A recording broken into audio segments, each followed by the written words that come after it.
अभी जो आप लोग प्रमोदवरा और रुरु की जो कथा श्रवण कर रहे थे, इससे परीक्षित जी को संकेत मिला, मतलब विचार प्राप्त हुआ और वे भी मणि मंत्र औषध के द्वारा कहें अपने आप को बचाने के लिए प्रयत्नशील हो गए। और भी यही पे उन्होंने क्या किया जो है, फिर अब जो तक्षक नाग जो मुनि साहब से प्रेरित होकर आए, उन्होंने जब देखा, यहाँ पे सीख है जो हम कथा में सुने। कश्यप नामक ब्राह्मण जो राजा परीक्षित जी को बचाने के लिए आ रहे थे, तक्षक नाग से उनकी भेंट हुई, दोनों में परिचय भी हुआ और दोनों ने एक दूसरे का सामर्थ्य भी देखा। मतलब तक्षक नाग के विष का प्रभाव और कश्यप नामक ब्राह्मण के विष उतारने कहें, उस औषधि को कहें, उस मंत्र के प्रभाव को भी देखे। जब तक्षक नाग के डसे हुए दंश किए हुए वृक्ष जो जलकर भस्म हो गया था, वो पुनः मंत्र के प्रभाव से यथावत जो है जब सुरक्षित हो गया, तो फिर निश्चित रूप से वो परीक्षित को भी बचा सकते। तो आखिर कश्यप नामक ब्राह्मण ने ऐसा क्यों निर्णय लिया, फिर क्यों लौट करके गए? लौट के गए इसका मतलब ये तो नहीं कि वे केवल धन प्राप्ति के उद्देश्य से राजा के पास आ रहे थे। लौकिक विचार की दृष्टि से देखें तो ऐसा जो है हमें लगता है, लेकिन सत्य यह है कि वे जानकार थे और वे क्या इस बात को जानते थे कि अब परीक्षित जी के पास समय नहीं है। यह भी एक महत्वपूर्ण विषय है। आप लाख अच्छे डॉक्टर के पास पहुंच जाएं, यदि समय समाप्त हो चुका है तो कोई कुछ नहीं कर सकता, ये तय है। और यदि समय हो तो यह भी सत्य है कि छोटी सी औषधि भी काम कर जाती है। ये सत्य है, मतलब समय से बड़ा कोई कुछ नहीं हो सकता, ये दोनों सत्य है। और इस बात को जानकर ही कश्यप नामक ब्राह्मण लौट गए। वो जान गए कि अब परीक्षित जी के पास समय ही शेष नहीं है, तो मैं लाख उपाय करूं, उनका बच पाना संभव नहीं है, इसलिए लौट के गए। केवल धन प्राप्ति के उद्देश्य से वे नहीं आए थे। चर्चा हो रही तो बतला देते हैं। एक प्रकार से वो वैद्य का काम करते थे। वैद्य का जो है ना, विष उतारने की औषधि जानते थे, तो वैद्यों का काम सेवा का काम है। वैद्यों का काम, यदि वह उस कार्य को व्यापार के रूप में अपना ले तो फिर वो खुद के लिए ही जो है हानि उठाता है। ये तय है, नोट कर लीजिए। ये एक सेवा कार्य है और उसे यदि कहीं वो व्यापार बनाना चाहे तो उससे प्राप्त जो धन है वो उसे खुद भी नहीं फलेगा। चर्चा हो रही तो बता देते हैं। कहते हैं ना, शिक्षा और स्वास्थ्य ये दो चीजें ऐसी है जिसमें व्यवसायीकरण नहीं होना, लेकिन आज इन्हीं दो में सबसे ज्यादा व्यवसायीकरण। शिक्षा देख लीजिए कि ऐसे ऐसे उच्च संस्थान बने हैं कि देखिए, जो गॉड गिफ्टेड बच्चे हैं, जो कुछ जन्मजात गुणी हैं, वे तो कहीं भी पहुंच जाएंगे, उनकी चिंता, लेकिन वो तो ऐसे कम मिलेंगे ना अपवाद स्वरूप। 12 आने बच्चे तो एवरेज मिलेंगे, वे कैसे ऊपर जाएंगे? तो इन चीजों का भी ध्यान रखना चाहिए। पहले क्या होता था, पहले जो आश्रम आदि बनते थे, वहां पे चाहे राजा का बेटा हो तो वही पढ़ेगा, या एक सामान्य जो है नागरिक जो भी हो, उनके बच्चे भी एक साथ पढ़ा करते। परिणाम ये होता था, जिसमें जो योग्यता होती थी वो उस क्षेत्र में जाकर के अपना योगदान देते थे। लेकिन आज क्या हो गया है कि बस संस्थान तो बड़े बड़े हैं, लेकिन वही है, वहां सबका पहुंच पाना आसान। तो यहाँ पे राजा परीक्षित सुरक्षित निवास कर रहे थे। तक्षक नाग अब वो जान लिए कि राजा किस प्रकार सुरक्षित निवास कर रहे हैं। मंत्रियों के द्वारा सुरक्षित, सैनिकों के द्वारा सुरक्षित, एक से एक लोग वहां पे, जैसे कश्यप नामक ब्राह्मण वैद्य जा रहे थे ना, ऐसे वहां पे पूरे सुरक्षित। तब क्या हुआ कि तक्षक नाग अन्य नागों को अपने साथ में ले लिए और मुनियों का वेश बना करके ये राजा के यहाँ पहुंचे हैं। राजा के यहाँ पहुंचे तो उनसे मिलना जुलना जो है बंद, कोई नहीं मिल सकता। तो इन्होंने निवेदन किए कि हम सब जो है राजा के कल्याण के लिए, राजा की काम मतलब दीर्घायु की कामना के लिए उन्हें आशीर्वाद देने आए हैं। अब जाना तो मना है, नहीं मिल सकते। उन्होंने यहाँ तक कहा, बोले ठीक है हमें नहीं जाने देते, कोई बात नहीं, तो ऐसा करें कि हम जो उनके लिए भेंट स्वरूप ये फल लेकर आए हैं आप इन्हें उनके समीप पहुंचा दें, हमें नहीं जाने देते हैं, कोई बात नहीं। और उस फल के बहाने अब वो फल को ले लिए और ले गए अंतापुर जहां राजा निवास कर रहे थे। तक्षक नाग एक फल के बीच में छोटे से कीड़े के रूप में निवास करके राजा के समीप पहुंच गए। वही जिस दिन उनकी जो है मृत्यु होनी थी। दिन रहते तक वो बिल्कुल सुरक्षा के घेरे में रहे, मतलब सुरक्षित निवास किए। जब सूर्यास्त हुआ, अब राजा परीक्षित को समय आ गया है कहिए, अब उन्हें ऐसा अनुभव होने लगा कि अब मुझे तक्षक नाग का भय नहीं है, अब मुझे किसी का भय नहीं है, अब चाहे कुछ भी हो जाए। चर्चा हो रही तो आप सबको एक अच्छी बात बताएं, कुछ लक्षण बतलाए जाते हैं कि जब अंतिम समय आ जाता है, जैसे हम लोग कहीं कहीं सुनते होंगे ना कि कुछ व्यक्ति ऐसे हुए जिनको अपनी मृत्यु का ज्ञान हो गया, ऐसा कहते सुने होंगे कि वो अपनी मृत्यु को जान लिए। तो ऐसा तो आप सब भी जान सकते हैं, आप सबके साथ भी ऐसा होता है।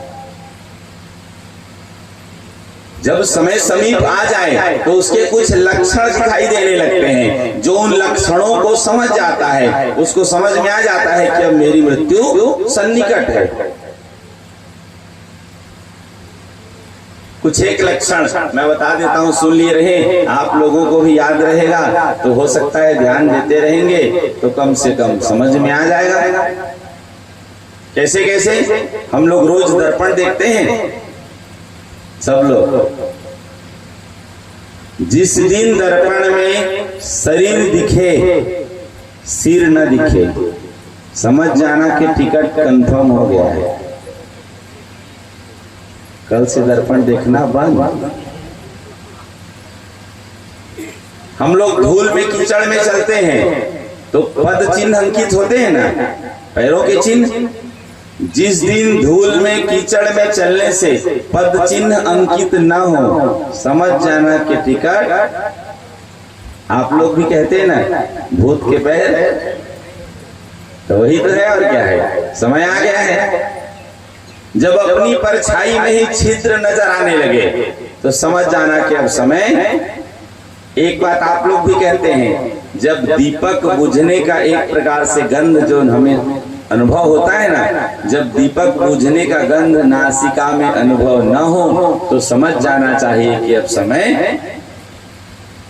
बच्चे लोग एक खेल खेलते हैं, ऐसे उंगली रखकर देखते हैं तो दो दिखता है ना, या बिल्कुल नासिका कैसे देखेंगे, सिरे को देखेंगे तो दो दिखाई दे, सामने जो भी वस्तु रहेगी दो दिखाई देगी।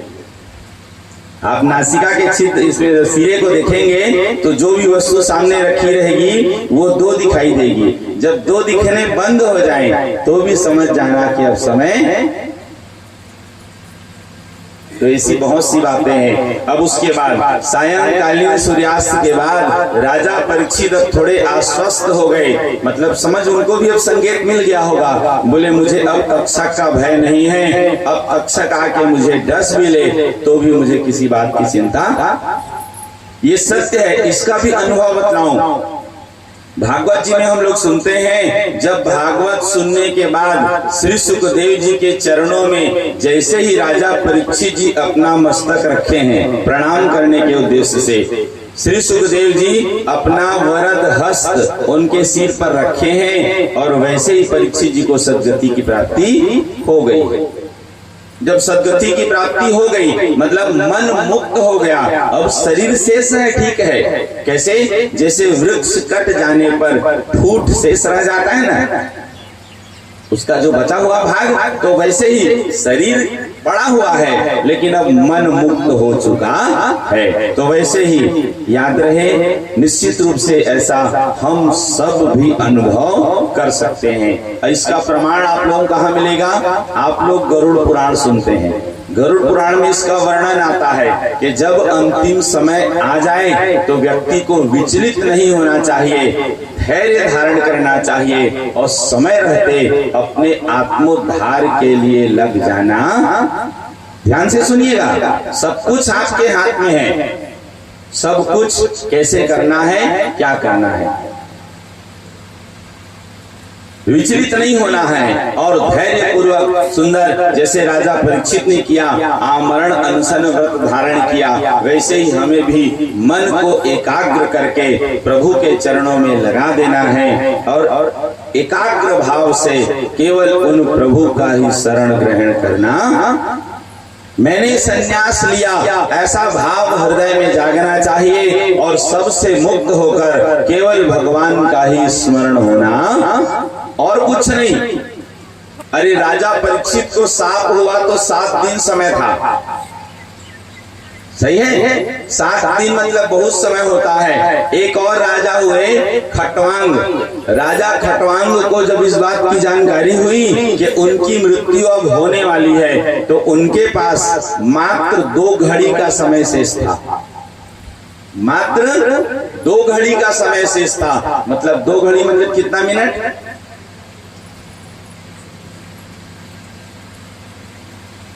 बोलिए,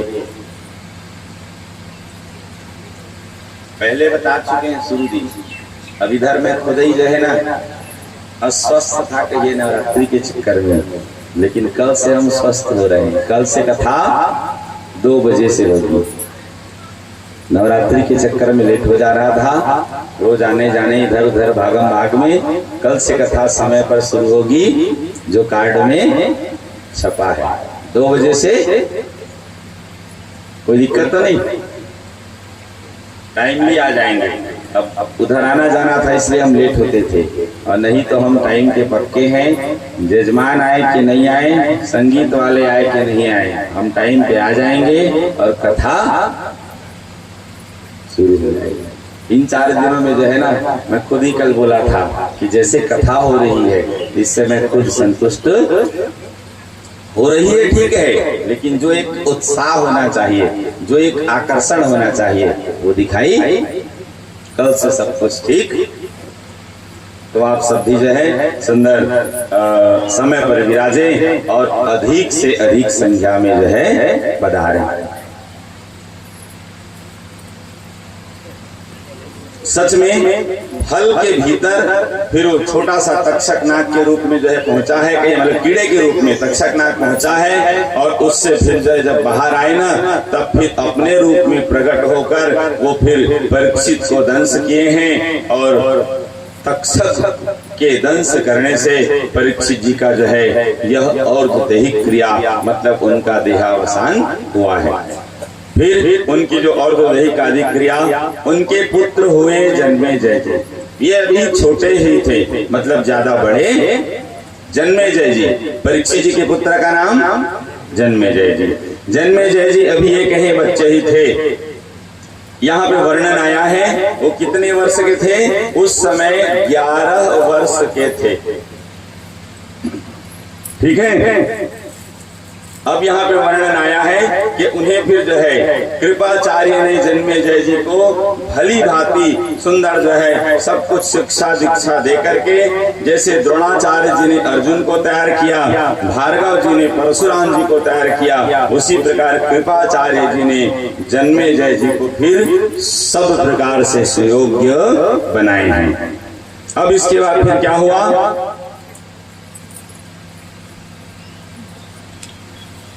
धीरे धीरे सुयोग्य हो गए और तब उनका फिर जो है सुंदर राजपद पर अभिषिक्त हुआ। और यहीं से फिर क्या हुआ, इसके बाद सुवर्ण वर्मा नाम वाले काशीपति राजा ने अपने शुभ गुणों वाली अपनी कन्या वपुष्टमा जन्मेजय जी को ब्याहे हैं। जन्मेजय जी सुंदर गृहस्थ स्वीकार किए और उनके साथ जो है ये प्रसन्नता पूर्वक गृहस्थ में निवास किए। और उसके बाद अब आगे क्या होता है ये कथा हम लोग सुनते हैं। ये देवी भागवत की ही विशेषता है, एक के साथ साथ दो तीन कथा एक साथ चलती है। अब कथा शुरू हुई जन्मेजय, परीक्षित के बाद जन्मेजय की कथा शुरू हो रही है। लेकिन इधर क्या कथा रही देखेंगे, तक्षक के द्वारा पीड़ित उत्तंक नामक मुनि, ध्यान से सुनिएगा, मतलब ये चारों प्रकार से सब जुड़ी हुई बातें हैं।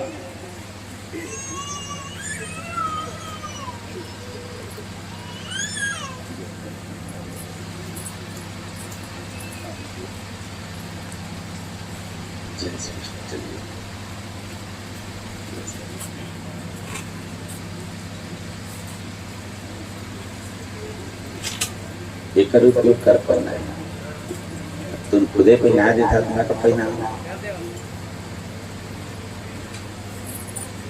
जैसे जैसे बताएंगे वैसे वैसे प्रयोग करेंगे।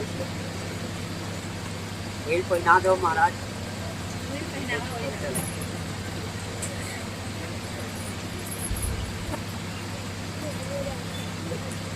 अब ये रखा हुआ है कोई जरूरी है नहीं।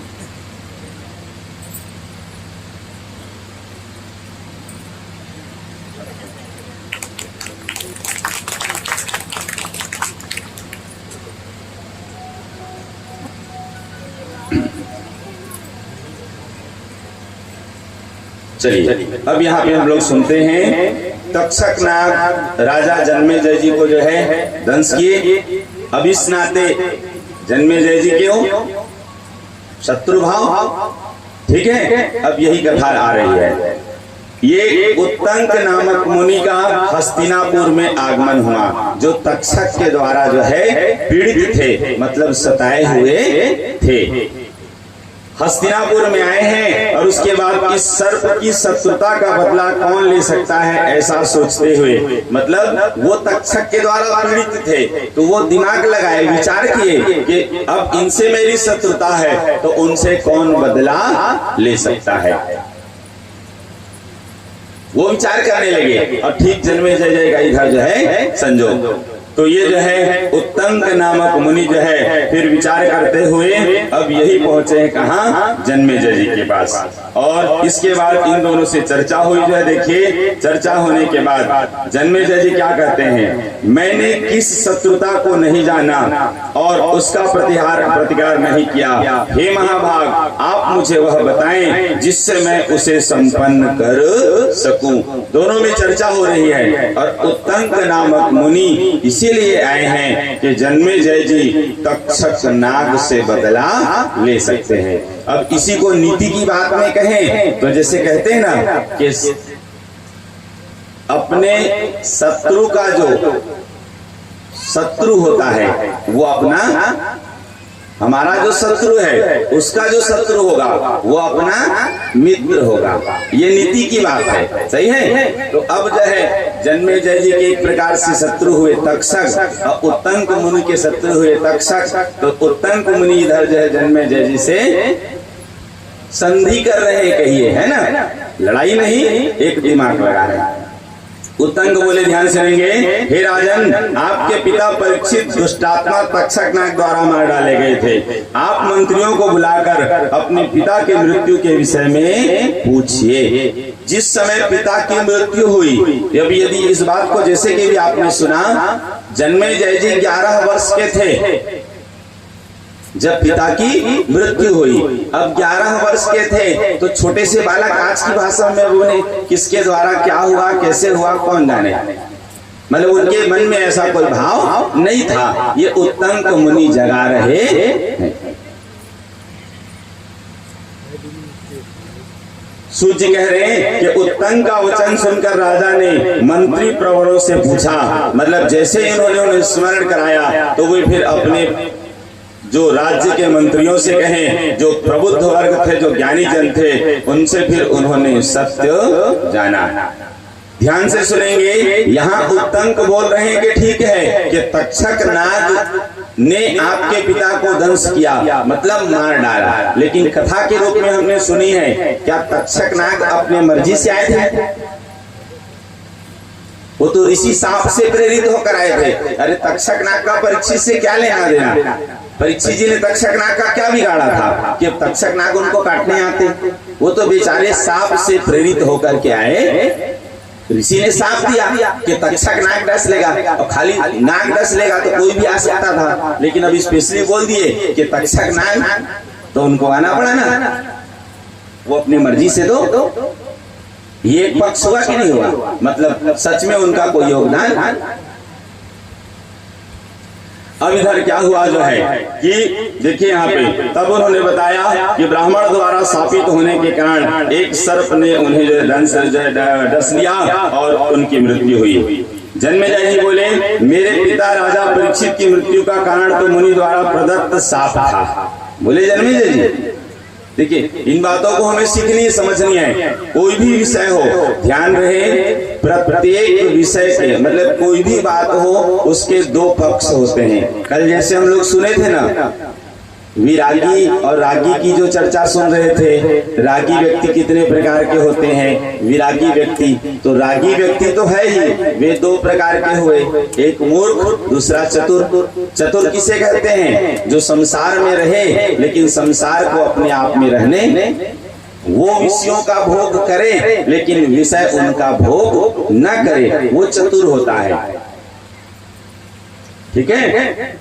तो वैसे ही हे मुनि श्रेष्ठ, मुझे यह बताइए कि इसमें तक्षक का क्या दोष है? अब आगे सुनिए। पुनः उत्तम कहते हैं कि तक्षक ने कश्यप नामक ब्राह्मण को धन देकर आपके पिता तक पहुंचने से रोक दिया था। हे राजन, आपके पिता का हंता वह तक्षक क्या आपका शत्रु नहीं है? एक प्रकार से ये कहें कि उत्तंक मुनि अपने बदला लेने के लिए जन्मेजय जी को तैयार, यही नीति है। अब इस प्रकार जो है बार बार फिर जो है अब उनके समझाने पर कहें, उनके जो है प्रेरित करने पर कहें, फिर उसके बाद वो उदाहरण भी दिए। हे भूप, प्राचीन काल में मुनि रुरु की भार्या को सर्प ने डस लिया था और वह मृत्यु को प्राप्त हो गई थी। वह अविवाहिता थी। मुनि रुरु ने अपनी उस प्रिया को पुनः जीवित कर दिया और उन्होंने वहीं पर अत्यंत भीषण प्रतिज्ञा की थी कि मैं जिस किसी भी सर्प को देखूंगा उसे तत्काल मार डालूंगा। अब देखिए दूसरी कथा स्मरण करा रहे हैं। वो कथा यहाँ पे नहीं आई थी, बस इतना आया था कि रुरु जो है प्रमदवरा को जीवित करने के लिए अपनी आधी आयु, अब ये जो रुरु वाला अलग है, ये रुरु सुनने में एक जैसे लगती है लेकिन दोनों में अलग अलग। यहाँ पे देखेंगे कि जैसे उन्होंने संकल्प किया कि मैं जब भी सर्प देखूंगा तो मैं उसे मार डालूंगा। हे राजन, इस प्रकार प्रतिज्ञा करके हाथ में शस्त्र लेकर मुनि रुरु सर्पों का वध करने के लिए इधर उधर जो है घूम रहे थे। एक बार उन्हें वन में एक बड़ा डुंडुब सांप दिखाई दिया। ये डुंडुब आप लोग सुने होंगे तो बताइएगा, मैं तो नहीं सुना हूं। ये किस सांप का नाम होता है? डुंडुब। वे लाठी उठाकर रोज सूर्य को से मारने के लिए तत्पर हुए। तब डुंडुब ने कहा कि हे ब्राह्मण, मैं आपके प्रति कोई अपराध नहीं कर रहा हूं, तो फिर आप मुझे क्यों मार रहे हैं? रुरु बोले कि मेरी प्राण प्रिया भार्या को सर्प ने डस लिया था और उसकी मृत्यु हो गई। अतः हे सर्प, उसी समय से दुखित होकर मैंने ऐसी प्रतिज्ञा ली है।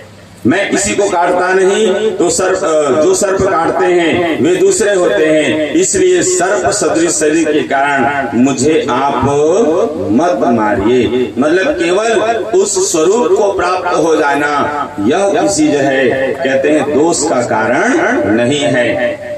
ठीक है, मैं सर्प स्वरूप को प्राप्त हुआ हूं लेकिन मैं किसी को काटता। अब जैसे उदाहरण के लिए हम लोग अपनी भाषा में क्या कहते हैं? पिटपिटिया है ना, और भी ऐसे बहुत से सर्प होते हैं। याद रहे, हम लोग भले ही सर्प देख करके भयभीत हो जाते हैं, लेकिन बहुत से सर्प ऐसे होते हैं जो विषैले भी नहीं होते और लोगों को काटते बांटते भी। हम लोग डर के कारण अब सांप देखे उसके बाद अब एक ही बात हमारे मन में आ जाती है कि बस वह हिंसक वृत्ति, उसे मार देते हैं। लेकिन सत्य यही है कि याद रहे, हमसे ज्यादा डर उसे लगता है। सर्प जिसे हम लोग कहते हैं ना, याद रहे, इस चराचर जगत में सबसे कोई यदि डरपोक जीव है तो वह है सांप। पूरे इस चराचर जगत में 84 लाख योनि कहते हैं ना, सबसे डरपोक कोई जीव है तो वो खुद इस डर के कारण छिपते छिपाते भागते रहता है कि कहीं मेरी भेंट लोगों से ना हो जाए। तो वो भी ऐसा करता क्यों है, किसी को काटता क्यों है? तो वैज्ञानिक दृष्टि से बतलाते हैं, इन चीजों को समझे। होता क्या है, विज्ञान की भाषा में इसे कहते हैं, हमारे शरीर से एक इलेक्ट्रॉन पावर जनरेट होते रहता है, ऐसी ऊर्जा निकलती रहती है। अब होता क्या है कि जब हम सर्प को देखकर हमारे मन में हिंसक वृत्ति आती है कि हम उसे मार दें, अब कहीं न कहीं वही प्रभाव सामने वाले को प्रभावित करता है और इस नाते वह भी हिंसक हो जाता है। और इसलिए नहीं वो हमें काटता कि वो हमें काटना चाहता है, इसलिए काटता है कि वो अपने आप को बचाना। अब इसी चीज को आप दूसरे भाषा में देखें, जिन्हें सर्प पकड़ने का यदि अभ्यास हो तो वो बड़े से बड़े विषैले सर्प को भी ऐसे खेल खेल जैसे खिलौने की तरह पकड़ करके उन्हें तो नहीं काटता। क्यों? उनके मन में वो भाव नहीं होता। अब धीरे धीरे उनका स्वभाव हो चुका होता है कि ये जो है किसी को काटते, तो जैसे उनका स्वभाव होता है वैसे वह भी व्यवहार करते ये सर्प। तो यहाँ पे जो डुंडुब नामक सर्प, जो सर्प वेश में ये साबित व्यक्ति है, इनकी कथा आप लोग सुने।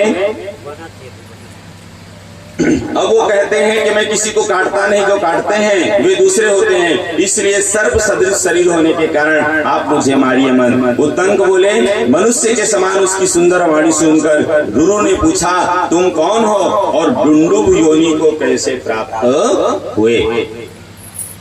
सर्प की योनि की बात है ना। जैसे अब बहुत से ऐसे, जैसे बहुत से जीव मछली की तरह दिखते हैं, लेकिन मछली अलग अलग कहते हैं ना। अनेक जीव है, समझ पाना आसान।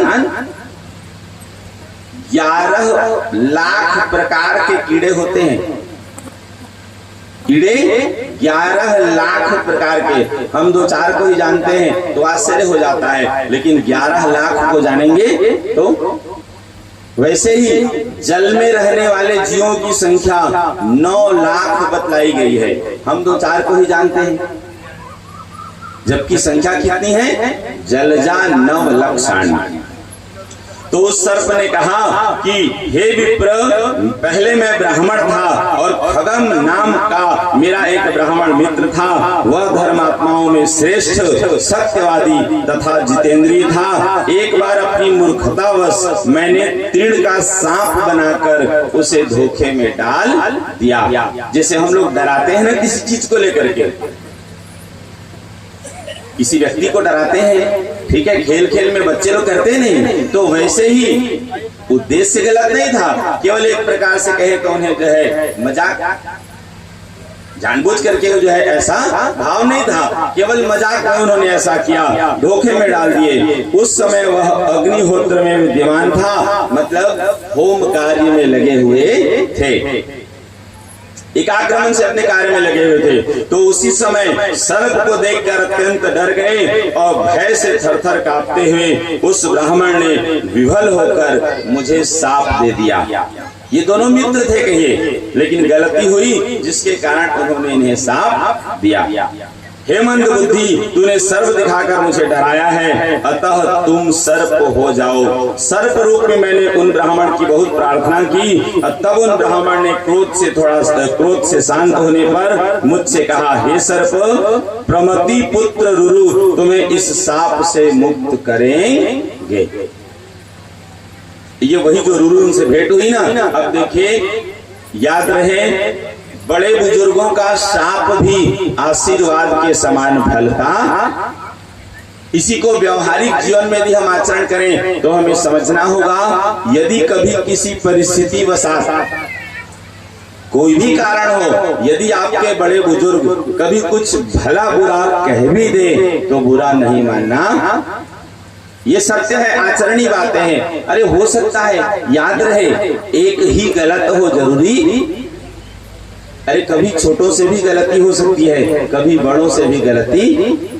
लेकिन बुद्धिमानी क्या है? जैसे कि आप लोग सुनते हैं, क्षमा बड़न को चाहिए छोटन को। ये एक सामान्य व्यवहारिक बातें हैं, लेकिन उत्तम बात यही है, यदि हमारे बड़े बुजुर्ग कभी क्रोधवशात, कभी परिस्थिति वशात या अन्य किसी कारणवश हमें कुछ यदि कह भी दे तो हमें बुरा नहीं मानना। ये सत्य है। लेकिन हम लोग क्या करते हैं? हम भी आवेशित हो जाते हैं और उनके प्रति प्रतिकार करते हैं। याद रहे, कभी भी ऐसा नहीं होना चाहिए। कुछ भी हो जाए, ये जीवन का मूल मंत्र है, हमें इसे ध्यान रखना चाहिए। कुछ भी हो जाए, हमें इसके विपरीत आचरण नहीं करना। वैसे ही हुआ। अब इसके बाद फिर जो है, जब वो इस प्रकार शाप मुक्त करेंगे, उन्होंने यह बात स्वयं मुझसे कही थी, मैं वही सर्प हूँ और आप रुरु हैं। आप मेरे वचन को ध्यान पूर्वक सुनिए। ब्राह्मणों के लिए अहिंसा परम धर्म है, इसमें संदेह नहीं है। मतलब ब्राह्मण को भूल कर भी हिंसा नहीं करनी चाहिए।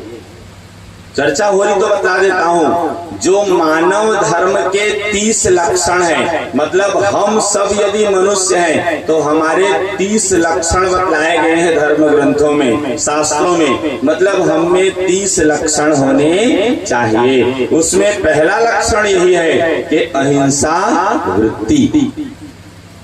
अहिंसा। और बता दूं, चर्चा हो रही तो आप लोग जो लौकिक पुष्प भगवान को भेंट करते हैं, लौकिक पुष्प भेंट करते हैं ना, 1000 लौकिक पुष्प के बराबर एक मानसिक पुष्प होता है। 1000 लौकिक पुष्प भेंट करेंगे वो एक तरफ, मतलब उसका जो पुण्य होगा एक तरफ, और एक मानसिक पुष्प भगवान को भेंट करेंगे वो एक तरफ। तो वो मानसिक पुष्प है क्या? तो उन मानसिक पुष्पों में भी पहला पुष्प यही है, अहिंसा प्रथमम पुष्पम।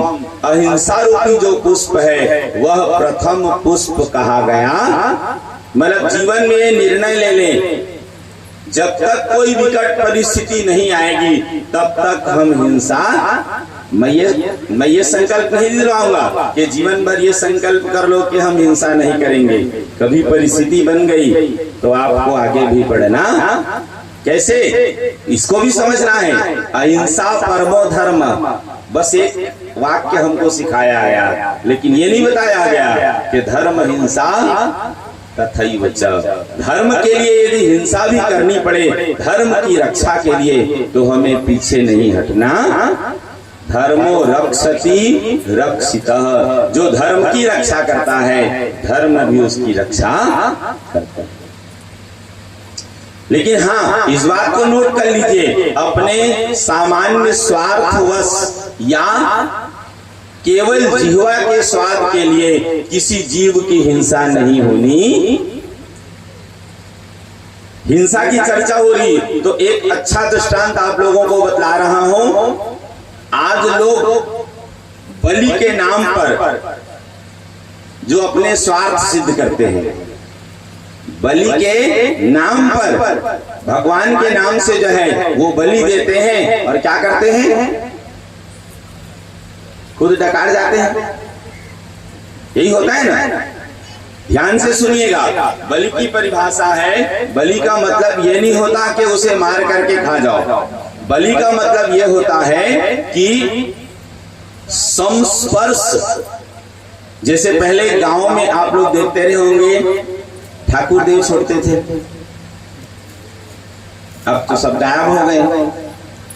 सही है, सफेद बकरा वही सही प्रतीक है बलि का। मतलब जिनके नाम से आप उन्हें भेंट कर रहे हो तो उनके नाम से पूजा करके और उन्हें ही अर्पित कर देना, ये सही बलि है। मार के खा जाना बलि ये गलत है, पाप है, नोट कर लीजिए, यह गलत है, ऐसा कभी भी नहीं करना। तो अहिंसा याद रहे, ये सब प्रकार से सिद्ध होती है। मनुष्य धर्म के रूप में कहें तो, या मानसिक पुष्प के रूप में कहें तो ये याद रखिएगा, अहिंसा ही जो है यह प्रथम गुण है, इसमें संदेह नहीं है। अतः विद्वान ब्राह्मण को चाहिए वह सर्वत्र दया करे। हे विप्रवर, यज्ञ से अतिरिक्त, ध्यान से सुनिए क्या कहा जा रहा है, यज्ञादन्यत्र विप्रेंद्र न हिंसा याज्ञ की मता।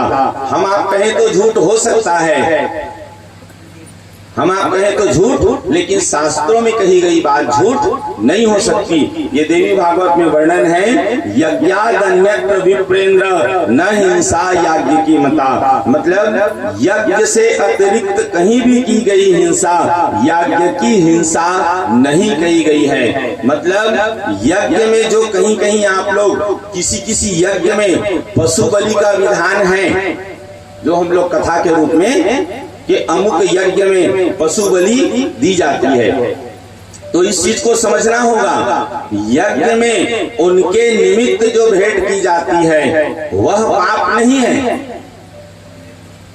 वह पाप नहीं है, लेकिन उनके सिवा अन्य किसी भी प्रकार की जो हिंसा हो वह पाप की श्रेणी में आता।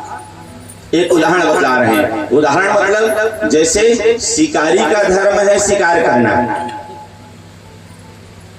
ठीक है, लेकिन याद रहे वह भी आवश्यकता से अधिक किया तो उसे भी पाप कहा जाता। मतलब वह भी पाप की श्रेणी में आता है। मतलब सब अपने मर्यादा में बंधे हुए, छूट किसी को नहीं है।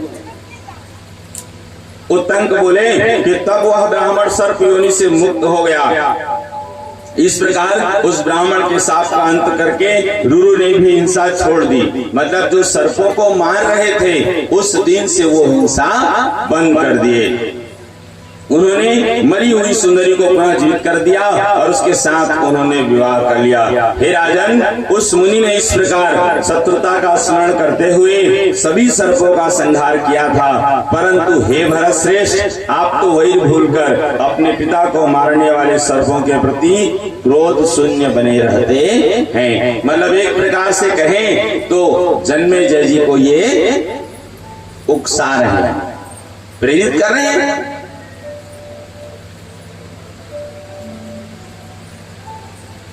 इसके साथ साथ अब देखिए क्या होता है। इसलिए हे राजेंद्र, सर्पों का नाश करके आप उनका उद्धार कीजिए। जो पुत्र पिता के शत्रुओं से बदला नहीं लेता वह जीते हुए भी मृतक तुल्य है। हे नृपश्रेष्ठ, जब तक आप सर्पों का विनाश नहीं करते तब तक आपके पिता की दुर्गति ही रहेगी। हे महाराज, आप देवी यज्ञ के व्यास जी से अपने पिताजी की शत्रुता का स्मरण करते हुए सर्प शस्त्र नामक यज्ञ कीजिए। ये कथा हम लोग जानते हैं कि अब देखिए कि जन्मेजय जी ने सर्प शस्त्र यज्ञ किया, लेकिन कैसे किया ये जानकारी नहीं थी। लेकिन अब सुने तो पूरी बात समझ में आ गई कि जन्मेजय जी ने सर्प शस्त्र यज्ञ क्यों किया। अब ये कथा फिर से आगे बढ़ेगी। अब इस प्रकार जब उनको फिर ये कहे प्रेरित किए, अब तब जाकर के उन्होंने फिर जो है सच में सर्प शस्त्र प्रारंभ किया। और ठीक है, तक्षक जो गलती किए थे वो तो इंद्र के जाकर के आसन में लिपट कर सुरक्षित हो गए, लेकिन उनके जगह जो गलती नहीं किए थे वे सब सारे सर्प सत्र में अग्नि में आहुति के रूप में भेंट होने लगे। उनकी हिंसा हो रही है। इधर क्या हुआ देखिए जो है, अब जब ऐसा होने लगा तो तक्षक इंद्र के यहाँ जाकर के निवेदन किए, मैं व्याकुल हूँ, मेरी रक्षा कीजिए। तत्पश्चात इंद्र ने उस भयभीत तक्षक को सांत्वना देकर अपने आसन पर बैठाकर उसे अभय प्रदान किया है। मतलब तक्षक जो इंद्र के सिंहासन पर जो लिपट गया ना, तो यही कथा है। तदनंतर उत्तंक मुनि उस तक्षक को इंद्र का शरणागत और उनसे अभयदाय पाया हुआ जानकर उद्विग्न हो उठे और उन्होंने मंत्र प्रभाव से इंद्र सहित तक्षक नाग का ही आवाहन कर दिया। अब देख रहे हैं, उत्तंक मुनि तक्षक के द्वारा प्रभावित थे, उनको मौका मिला जन्मेजय जी के द्वारा, और आज वो जो है अपनी कहें तो शत्रुता पूरी कर रहे हैं। यही होता है। अब इसको व्यवहारिक दृष्टि से समझें तो आज लोग ऐसे बहुत मिलेंगे जो एक दूसरे के प्रति आपको जो है लड़वाने वाले। सही है। पहले जीवन में क्या होता था? पहले सबसे पहले शुरुआत में प्रकृति के कहें, सृष्टि के कहें, मंत्र चिकित्सा होती थी, फिर तंत्र चिकित्सा होती थी, उसके बाद यंत्र चिकित्सा होती थी। अब ये तीनों अब कम पड़ गए तो अब षड्यंत्र चिकित्सा हो रही है। आज यही हो रहा है। मतलब आपको कोई प्रत्यक्ष यदि कहीं हानि नहीं पहुंचा सकते तो आपके प्रति षड्यंत्र रच करके वो कहीं न कहीं आपका काम बिगाड़ेंगे। तो ऐसे लोग यदि अपने आसपास हो ना, तो उनसे विशेष सावधान रहना ये सत्य है। भाई आप अच्छे हैं, अच्छी बात है, लेकिन सब अच्छे हो जरूरी, तो इसलिए सावधान रहें जिससे आपको अनावश्यक हानि न उठानी पड़े। अब इधर क्या हुआ? तब तक्षक ने यायावर वंश में उत्पन्न जरत्कारु पुत्र धर्मनिष्ठ आस्तिक नामक मुनि का स्मरण किया।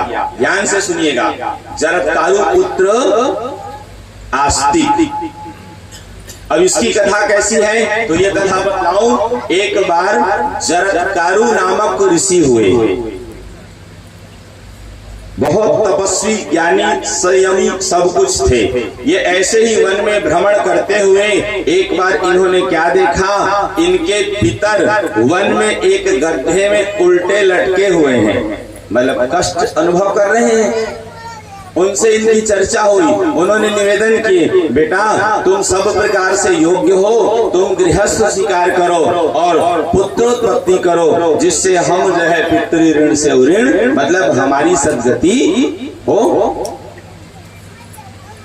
जरत्कारु अब वो धार्मिक थे, ज्ञानी थे, संयमी थे। उन्होंने अब उनकी आग्रह मना तो नहीं किया उनके आग्रह का, लेकिन उन्होंने एक वचन दिए, क्या? मैं यदि मेरी ही नाम की कन्या मुझे मिले, जरत्कारु ऋषि हैं और क्या बोल रहे हैं? मेरी ही नाम की कन्या मुझे मिले और वो भी बिना किसी से मांगे, अब तब तो मैं विवाह करूंगा, अन्यथा विवाह।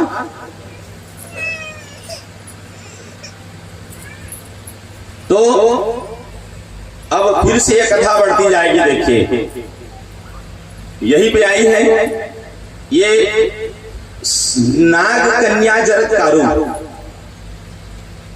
नाग कन्या जरत्कारु एक बार इसी समस्या से बचने के लिए यायावर वंशी सुने ना तक्षक नाग जो है, ये क्या किए जो है अपनी, जैसे उधर जरत्कारु ऋषि ने अपने पितरों से कहा कि मुझे मेरी ही नाम वाली कन्या मिलेगी तभी तो मैं विवाह करूंगा, और उसमें भी बिना मांगे मिले तो ही करूंगा, मैं जो है कन्या ढूंढने या कन्या की तलाश में नहीं जाऊंगा।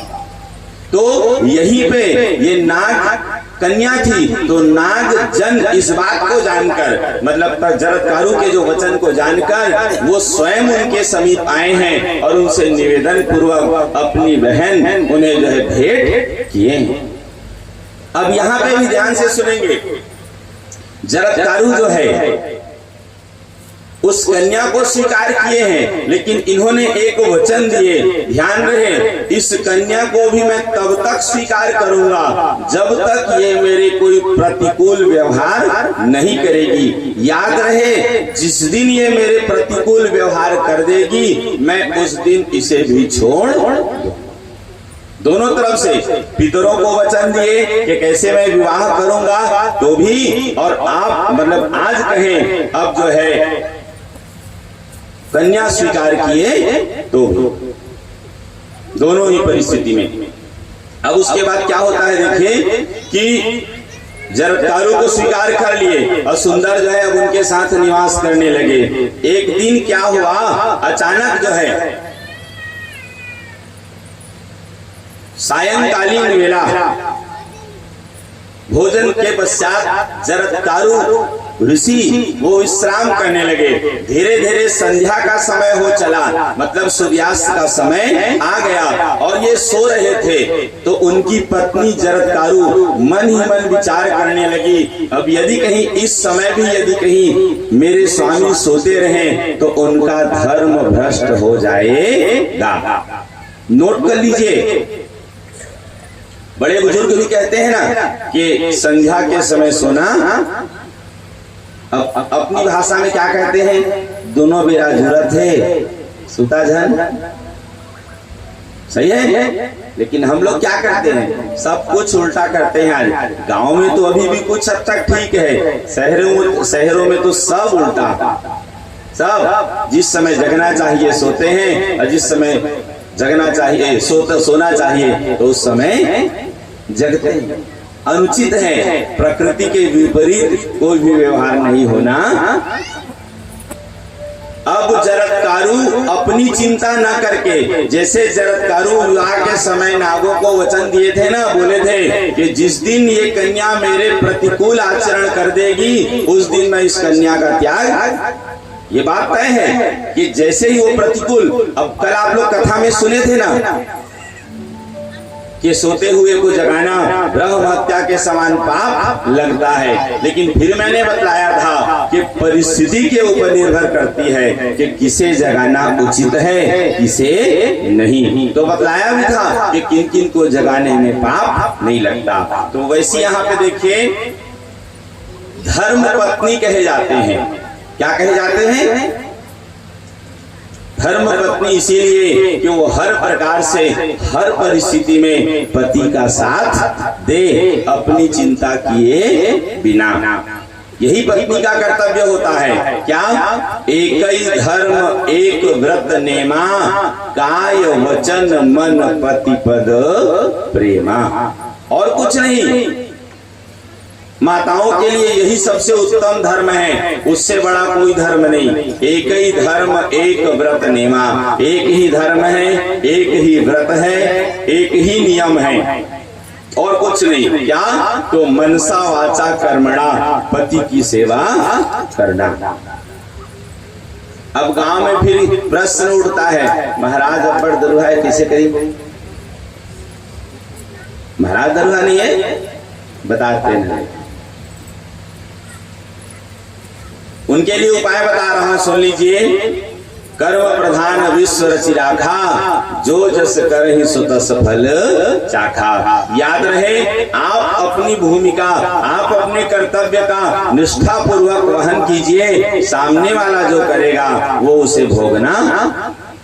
किसी के लिए छूट नहीं है। ऐसा नहीं है कि वो पति है तो उनको छूट है, ऐसी कोई बात सबके लिए। आप लोग एक भजन सुनते हैं ना, गुरु की करनी गुरु भरेगा, चेला की करनी चेला, चल उड़ जा हंस। ये सत्य है। को नहीं काहू सुख दुख करी दाता, निज कृत कर्म भोग सब भ्राता। तो वही हुआ। अब जरत्कारू अपनी चिंता ना करके सोते हुए पति को जगा दी कि इनका धर्म भ्रष्ट न हो जाए, क्योंकि संध्या वेला आ चुकी थी। और संध्या काल में ऐसा वर्णन है, 4 कर्म भूल के भी नहीं करना चाहिए। चत्वारि खलु कर्माणि संध्या काले विवर्जये, आहारम मैथुनम निद्रा स्वाध्यायं च चतुर्थकम। ये 4 कर्म भूल के भी, संध्या मतलब केवल शाम को संध्या नहीं कहते, कहते। लोग सायंकाल को ही संध्या मानते हैं, सायंकाल को ही संध्या नहीं कहते। संध्या 24 घंटे में 4 बार होती है, सुबह सूर्योदय के समय, शाम को सूर्यास्त के समय, दोपहर 12 बजे और रात्रि 12 बजे। 24 घंटे में 4 संध्या होती है। लेकिन गृहस्थों के लिए 3 मान्य है। जो रात्रि में जो संध्या होती है ना, वो गृहस्थों को जरूरत, तो उनके लिए छूट है, मतलब गृहस्थों के लिए लागू, वो संत महात्माओं के लिए है। या निशा सर्वभूतानाम तस्याम जागृति संयमी, वो संयमियों के लिए है। जब सांसारिक प्राणी सोते रहते हैं तो संयमी पुरुष जागते रहते हैं। और बता दूं जानकारी के लिए, लौकिक दृष्टि से अर्धरात्रि व्यवहारिक दृष्टि से सही नहीं है, लेकिन वही सिद्धि आदि की दृष्टि से बहुत उत्तम माना गया। ये सत्य है। निशीथे तुरीय संध्यायाम, निशीथ मतलब जो चतुर्थ संध्या होती, उसी को होती है, उसी को कहते हैं निशीथ। तो अपनी चिंता न करके जरत्कारु अपने स्वामी को जगा देती हैं, और इस बात से कुपित होकर जरत्कारु फिर उनका त्याग, और जब त्याग करने लगे तो वो निवेदन की, बोले ठीक है आप मेरा त्याग तो कर देंगे, लेकिन जो है मेरे जीवन का निर्वाह मैं किसके सहारे निवास करूंगी? या तो पति के सहारे निवास करती हैं, या तो पुत्र के सहारे स्त्री निवास, और कोई है विवाह होने के पश्चात, या तो पति या तो पुत्र। तो अब आप तो मुझे छोड़ देंगे, तो पुत्र भी थे नहीं। तो यहीं पे जरत्कारु जी ने कहा अस्ति।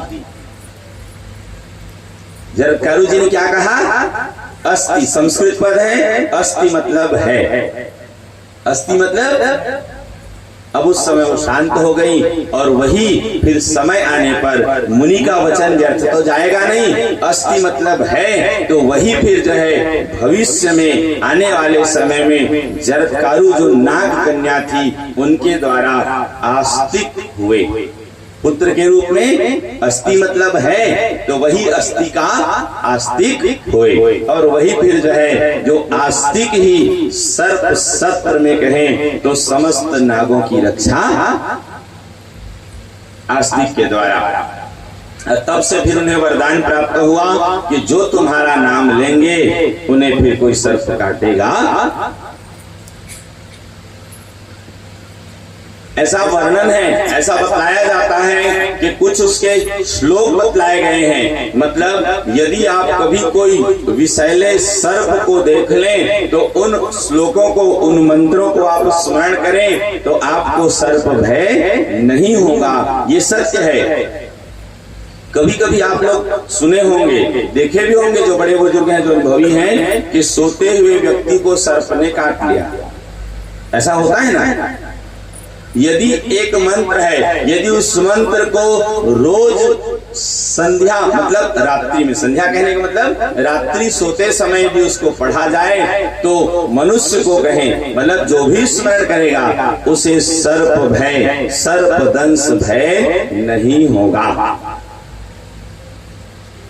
सर्पाप सर्प भद्रम ते दूरम गच्छ महाविष जन्मे जयस्य यज्ञान्ते आस्तिक वचनम स्मर। आस्तिक वचनम श्रुत्वा यह सर्पो न निवर्तते सतधा भिद्यते मूर्ध्नि सिंस वृक्ष फलम यथा।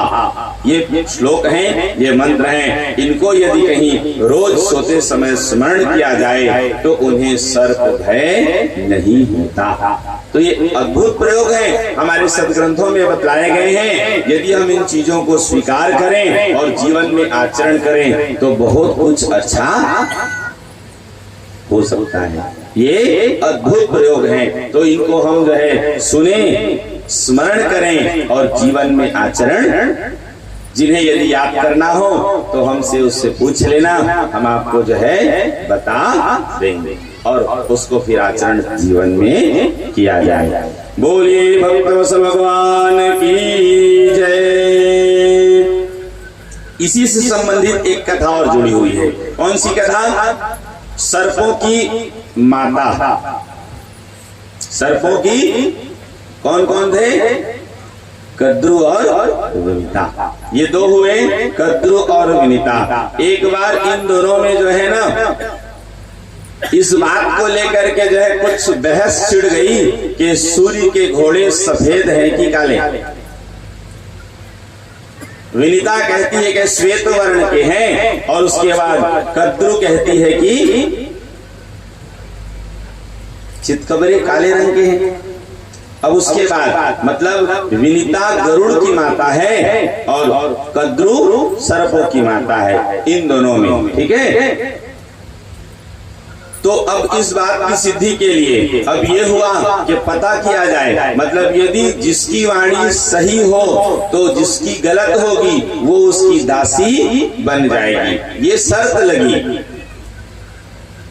कद्रु ने कहा कि काले हैं और विनीता ने कहा कि श्वेत वर्ण के हैं। तो कद्रु अपने पुत्रों सर्पों को आज्ञा देती है कि जाओ और तुम लोग सूर्य के घोड़े से लिपट जाओ। ध्यान से सुनिएगा, कितनी सुंदर कथा और सब एक दूसरे से जुड़ी रहती है। तो जो पुत्र उनकी आज्ञा मानकर सूर्य के घोड़े से जाकर लिपट गए, अब सर्प काले होते हैं तो उनके लिपट जाने के कारण घोड़े का रंग कैसा दिखने लगा, दूर से काले हो गए। और जिन सर्पों ने उनकी आज्ञा नहीं मानी थी तो उन्हें ही कद्रु शाप दी थी कि तुम रहे जन्मे जन्म की सर्प सत्र में नष्ट हो जाओगे, और वही यहाँ पे बेचारे प्रभावित हुए। अब जो उनकी आज्ञा माने वो उनके प्रिय हो गए। अब इस बात से जो है, अब जब सर्पों के कारण वर्ण सूर्य के घोड़ों का रंग काला हो गया, अब जब काला हो गया तो क्या हुआ कि विनीता हार गई। अब इसलिए उनको दासी बनना पड़ा। अब उसके साथ साथ गरुड़ जी को भी वैसे ही। अब जब माँ ही दासी है तो गरुड़ जी कैसे स्वतंत्र हो सकते हैं। तो उन्होंने कद्रु से उपाय पूछे, बोले कि बताओ मैं आपके लिए क्या करूं कि जिससे मेरी माँ दासत्व भाव से मुक्त हो जाए। तब जो है कद्रु ने कहा कि तुम जो है स्वर्ग से अमृत ले आकर के मेरे बच्चों को दे दो, वो जब जो है पान करें और अमर हो जाएं, इस बदले में मैं तुम्हारी माँ को दासी जो भाव है, जो शर्त हार गई, उनसे मुक्त कर दूंगी। तब गरुड़ जी स्वर्ग जा करके देवगणों से कहें तो युद्ध करके और जीत करके उस अमृत कलश को ले आए हैं। लेकिन देवगणों ने निवेदन किए, ध्यान से सुनेंगे, देवगणों ने ये निवेदन किए, यदि सर्प अमृत पान करके अमर हो गए तब तो हानि होगी ना। तो गरुड़ जी उनको परामर्श दिए, बोले ऐसा करना, अब मैं तो इसे लेकर के जा रहा हूँ क्योंकि मुझे जरूरत है, माँ को छुड़ाना है। आप लोग ऐसा करना कि मैं जैसे उनको भेंट करूंगा आप लोग हर करके फिर से उसे वापस, जिससे मेरा भी काम बन जाएगा और आप लोगों का भी काम। वही हुआ है। अब जा करके वो भेंट किए हैं और उसके बाद अपने माँ को मुक्त किए और परिणाम वही हुआ कि देवगण फिर चुपके से उसे हर करके ले आए। तो दोनों का काम बन गया। तो ये कथा जुड़ी है जो कि उनके सर्प सत्र से भी संबंधित और गरुड़ जी की माता विनीता से भी संबंधित। बोलिए भक्तवत्सल भगवान की जय, जगतजननी जगदम्बा मैया की जय। आइए आप लोग एक भजन सुन लें। जो पूजन करने के लिए तत्पर हो, मतलब बाद में आए हो, वो सुंदर पूजन कर लें और उसके बाद फिर हम आगे बढ़ते हैं। यहाँ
सुख में कभी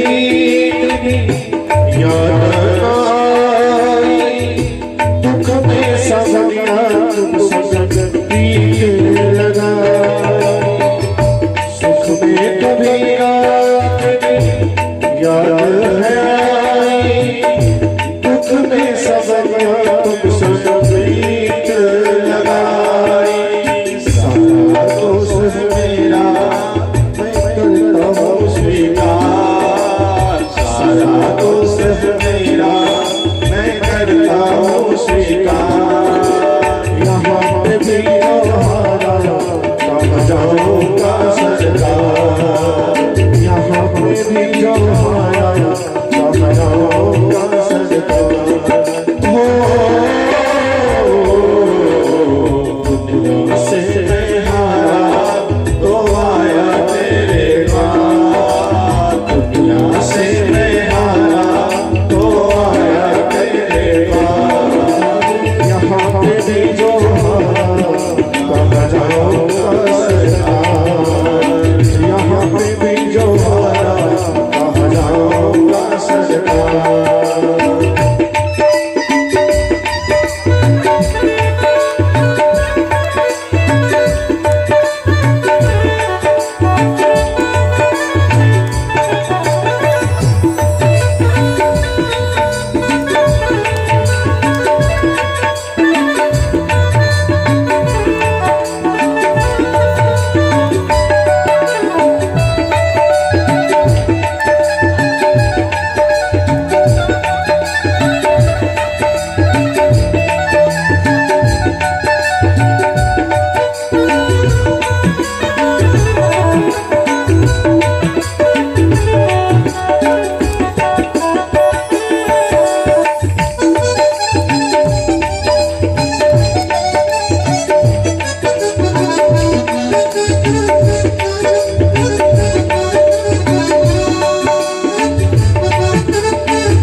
मेरा तो प्यार पहले से हारा, तुमसे ही पूछेगा संसार सारा। मेरा तो प्यार पहले से हारा, तुमसे ही पूछेगा ये संसार सारा।